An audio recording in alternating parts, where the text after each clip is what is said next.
ఎవరో అన్నట్లుగా మరి బిడ్డ పైకి వచ్చాడు, బిడ్డ ఫుల్ ఫిట్గా చేస్తాడు కదా, ఇంకా మీరు చెయ్యాలంటే ఆహా ఆ విషయం మాత్రం ఎస్ చెయ్యాలి. నేను అంటాను, ఇప్పుడు పని చేయటం డబ్బు కోసమో లేకపోతే ఇంకోటి కోసమో లేకపోతే ఇంకా మీరు ఆర్టిస్ట్గా పేరు సంపాదించుకోవడం కోసం కాదు.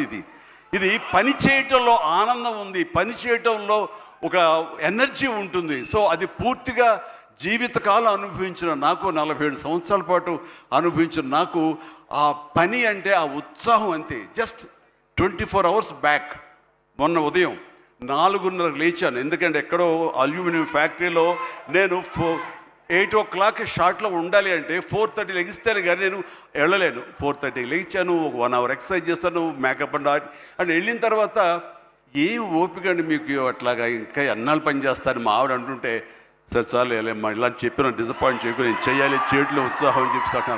సో పని అనేది మాకందరికీ జీవన ఇది మనకి, అది ప్రతి ఒక్కరికి కావాలి, అది లైఫ్ లైన్ మనకి. సో పని చేసే విధంగా ఉండాలి. సోంబేరితనం కానీ, చూద్దాంలని పోస్ట్పోన్మెంట్లు కానీ, ప్రొకాస్టినేషన్స్ కానీ ఇవన్నీ కూడా మా దగ్గరికి, మా ఇంట్లోకి రావు, మా గుమ్మంలోకి రావు, మా యొక్క కాంపౌండ్లోకి రావు. అందుకనే అదే కష్టాన్ని తను నమ్ముకున్నాడు, అదే కష్టాన్ని నేను నమ్ముకున్నాను. మా కష్టానికి ప్రతిఫలంగా మమ్మల్ని ఎక్కడో మీ గుండెలు ఎక్కడో పెట్టారు.